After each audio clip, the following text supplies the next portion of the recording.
தந்தி தொலைக்காட்சி நேயர்களுக்கு வணக்கம். நல்லதை சொல்வோம், நல்லதை செய்வோம், நல்லதே நடக்கும். ஒரு வாழ்க்கையில் நல்லது நடக்க வேண்டும் என்று சொன்னால் நல்லதை சொல்ல வேண்டும், நல்லதை செய்ய வேண்டும். அந்த அடிப்படையில் இன்றைக்கு 15/3/2016 செவ்வாய்க்கிழமை ரோகிணி நட்சத்திரம் மதியம் 1:14 வரை, பிறகு மிருகசீரிஷம் நட்சத்திரம். இன்றைக்கு நான் உங்களுக்கு சொல்ல இருக்கிற நல்ல கருத்து, கையெழுத்தால் தலையெழுத்தை மாற்றலாம் என்று இன்றைக்கு கண்டுபிடித்து நியூமராலஜி என்று ஒன்றை ஏற்படுத்தி இருக்கின்றார்கள். எண்கணிதம், விண்கணிதம், அதே போல பொன்கணிதம் ஆக மாற்றுகின்ற ஆற்றல் இந்த எண்கணிதத்துக்கு உண்டு என்று இன்றைக்கு பலரும் தங்களுடைய பெயர்களை எல்லாம் பல விதங்களில் மாற்றி அதன் மூலமாக நல்ல பலன்கள் வந்தது என்று சொல்கிறார்கள். ஒரு எழுத்திலே ஏ சேர்த்துக் கொள்ளலாம், ஒரு சிலருக்கு எஸ் சேர்த்துக் கொள்வார்கள்.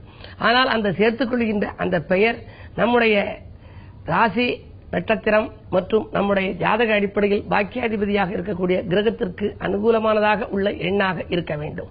பெயர் எண் மிகவும் முக்கியம். உடலெண், உயிரெண் என்பது பிறந்த தேதியினுடைய முதல் எண், கூட்டுத்தொகை எண். அதற்கு பின்னாலே இந்த பெயர் எண்ணும் முக்கியத்துவம் வாய்ந்ததாக கருதப்படுகின்றது. ஆகையினாலேதான் இப்படியெல்லாம் இப்பொழுது நியூமராலஜி என்ற முறையிலே பலரும் அடிக்கடி தங்கள் பெயர்களை எல்லாம் மாற்றிக்கொள்கின்றார்கள். அப்படி மாற்றிக்கொள்வதிலே நல்ல பாசிட்டிவ் சிந்தனையாக இருக்க வேண்டும். ஒருவருடைய பெயருக்கு நடுவிலே நோ என்று வந்தால் அது இல்லை என்று வரும். அதே போல அதிலே வரக்கூடிய வார் என்று வந்தால் போராட்டங்கள் வரலாம். ஒரு பெண்ணு நிறைய நாங்க நல்லா படிச்சிருக்காங்க, அழகு இருக்கு, அறிவு இருக்கு, ஆற்றல் இருக்கு, நிறைய நாங்க வரட்சணைகள் எல்லாம் கூட கொடுத்து செய்யலாம். ஆனால் இந்த பெண்ணுடைய ஜாதகத்தை பார்த்த உடனே ரிட்டர்ன் ஆகி வந்துருது அப்படின்னு சொல்லி வந்தாங்க. அப்படி வருகின்ற பொழுது இந்த பெண்ணுக்கு என்ன பெயர்னு கேட்டேன். அவங்க சொன்னாங்க வனமலர் அப்படின்னு சொன்னாங்க. வனமலர் அப்படின்னு சொன்னா என்ன பொருள் தெரியுமான்னு கேட்டேன். வனத்தில் இருக்கக்கூடிய மலர் என்று பொருள். காட்டிலே பூத்த மலராலே என்ன பலன்? அதை எடுத்து கட்டி தொடுத்து ஒரு கடவுளுக்கு சூட வேண்டும், ஒரு ஆடவன் சூடிக்கொள்ள வேண்டும்.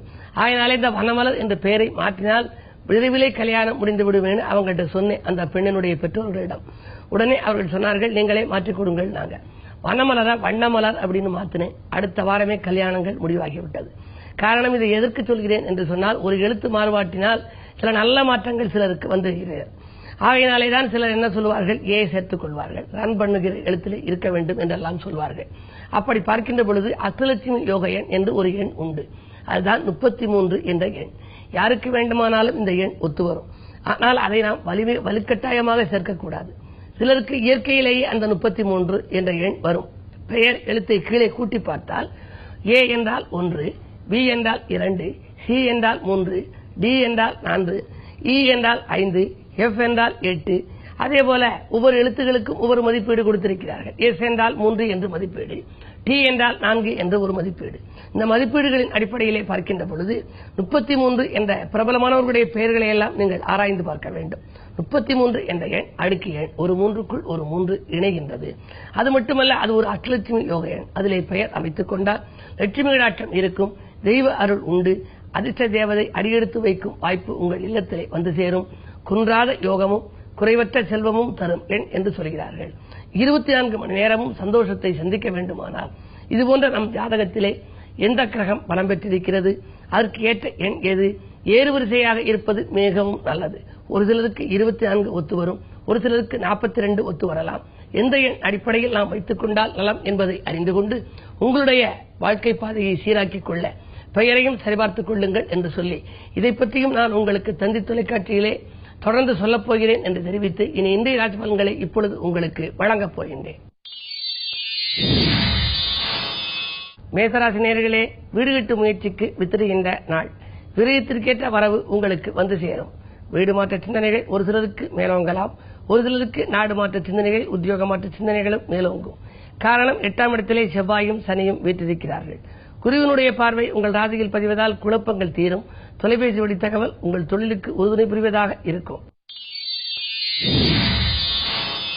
ரிஷபராசி நேயர்களே, சந்திரபலம் நன்றாக இருக்கிறது. சிந்தித்த காரியங்கள் சிறப்பாக நிறைவேறும். உத்தியோக மாற்றங்கள் ஒரு சிலருக்கு உறுதியாகலாம். உடன்பிறப்புகளால் உங்களுக்கு நன்மைகள் கிடைக்கும். 10ஆம் இடம் பலம் பெற்றிருக்கின்ற நேரத்திலே எதை செய்தாலும் செய்த காரியங்களில் சிறப்புகள் வந்து சேரலாம்.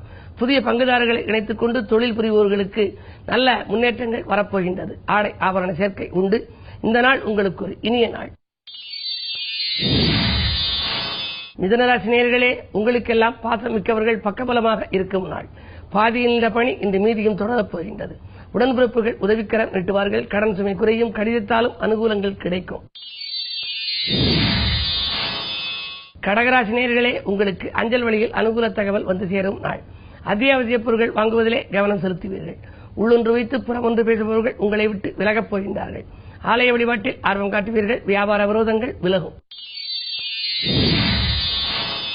சிம்மராசி நேயர்களே, உங்களுக்கு செல்வாக்கு மேலோங்கும் நாள். மாற்று கருத்துரையோர் மனம் மாறுவர். கூட்டு முயற்சிகளில் வெற்றி கிடைக்கும். மதிப்பும் மரியாதையும் உயரும். திட்டமிட்ட காரியங்களை திட்டமிட்டபடியே செய்து முடிக்கப் போகின்றீர்கள். கன்னிராசி நேயர்களே, விட்டுப்போன வரங்கள் மீண்டும் வந்து சேரும் நாள். வியாபார நலங்கிறது எடுத்த முயற்சிகளில் வெற்றி கிடைக்கும். நண்பர்களின் ஒத்துழைப்போடு நல்ல காரியம் ஒன்று இல்லத்தில் நடைபெறப் போகின்றது. விரயங்களை சமாளிக்கும் ஆற்றல் உங்களுக்கு உண்டு. மாலை நேரத்தில் ஒரு பெரும் விரயம் காத்திருக்கிறது. துலாம் ராசி நேயர்களே, உங்களுக்கு சந்திராஷ்டமம். எதை செய்தாலும் யோசித்து செய்ய வேண்டும். முன் யோசனையுடன் செய்தால் முன்னேற்றங்களுக்கு எந்த பாதிப்பும் ஏற்படாது. முட்டுக்கட்டைகள் அகல இறை வழிபாட்டை மேற்கொள்ளுங்கள். கிழமை செவ்வாய் என்பதால் முருகப்பெருமானை வழிபாடு செய்யுங்கள். திட்டமிட்டு செய்த காரியங்கள் திசைமாறி செல்லலாம். திடீர் பயணங்களை தவிர்ப்பதுதான் நல்லது. வரவை காட்டிலும் செலவு கூடும் நாள் இந்த நாள். விருச்சிக ராசி நேயர்களே, வருமானம் இருமடங்காக உயரும் நாள். வாழ்க்கை தேவைகள் பூர்த்தியாகும். வளர்ச்சி பாதையை நோக்கி அடியெடுத்து வைக்கப் போகின்றீர்கள். புதிய முயற்சிகளில் உங்களுக்கு வெற்றி கிடைக்கும். 4 சுக்கிரன் இருப்பதால் வாகன யோகம் உண்டு. வியாபாரத்தில் எதிர்பார்த்த நற்பலன்கள் உங்களுக்கு கிடைக்கும். 10ஆம் இடத்திலே குரு இருப்பதால் பலன்கள் அதிகமாக உங்களுக்கு வந்து சேரும். காரணம், அதன் பார்வை 2ஆம் இடத்தில் பதிகின்றது. எனவே தனவரவு தாராளமாக வந்து சேரும் நாளாக இந்த நாளை கருதலாம். தனுசு ராசி நேயர்களே, உங்களுக்கெல்லாம் ஆர்வம் காட்டாத செயலில் கூட ஆதாயம் கிடைக்கும் நாள். அடுக்கடுக்காக புதிய வாய்ப்புகள் வந்து சேரப்போகிறது. கல்யாண கவலை அகலும். அரசியல் ஈடுபாடு கொண்டவர்களுக்கு புதிய பொறுப்புகள் வந்து சேரும். இந்த நாள் உங்களுக்கு ஒரு நல்ல நாள். மகர ராசி நேயர்களே, பதவியில் இருப்பவர்களின் உதவி கிடைத்து மகிழும் நாள். பக்கபலமாக இருப்பவர்கள் உங்களுக்கு நன்மைகளை செய்ய முன்வருவார்கள். பணிமாற்ற பற்றிய கவலை அகலும். நீங்கள் எந்த இடத்திற்கு கேட்டீர்களோ அந்த இடமே உங்களுக்கு கிடைக்கப் போகின்றது. ஒப்பந்தங்கள் அடுக்கடுக்காக வந்து சேரும். கல்விக்காக எடுத்த முயற்சிகளிலும் வெற்றி உண்டு. இந்த நாள் உங்களுக்கு மேலும் இனிய நாளாக அமைய வேலவன் வழிபாட்டை மேற்கொள்ளுங்கள். கும்பராசி நேயர்களே, உங்களுக்கு மாற்று மருத்துவத்தால் மனக்கலக்கம் அகலும் நாள். பார்த்த மருத்துவத்தில் பலன் கிடைக்கவில்லையே, உடல்நலம் சீராகவில்லையே என்ற கவலை இன்று மாறும். மாற்று மருத்துவத்தை மேற்கொள்ளுங்கள். மனக்கலக்கம் அகலும். மக்கள் செல்வங்களால் உதிரி வருமானங்களும் கிடைக்கும். துணையாக இருப்பவர்கள் தோள் கொடுத்து உதவுவார்கள். வரவு திருப்தி தரும் நாள் இந்த நாள். மீனராசி நேயர்களே, குழப்பங்கள் அதிகரிக்கும் நாள். கொள்கை பிடிப்போடு செயல்பட இயலாது. கூட இருப்பவர்களாலும் உங்களுக்கு குழப்பங்கள் ஏற்படும். குடும்பத்தினர்களும் உங்களுக்கு வேண்டிய உதவிகளை செய்து கொடுப்பார்களா என்பது சந்தேகம்தான். இடமாற்றம், வீடு மாற்றம் பற்றிய சிந்தனை மேலோங்கும். அஞ்சல் வழியில் வருகிற செய்தி ஆச்சரியமடைய வைக்கலாம். அத்தியாவசிய பொருட்களை வாங்குவதில் கவனம் செலுத்துவீர்கள். மாமன் மச்சின் வழியில் மனக்கசப்பு ஏற்படாமல் பார்த்துக் கொள்ளுங்கள். மேலும் விவரங்கள் அறிய தினத்தந்தி படியுங்கள்.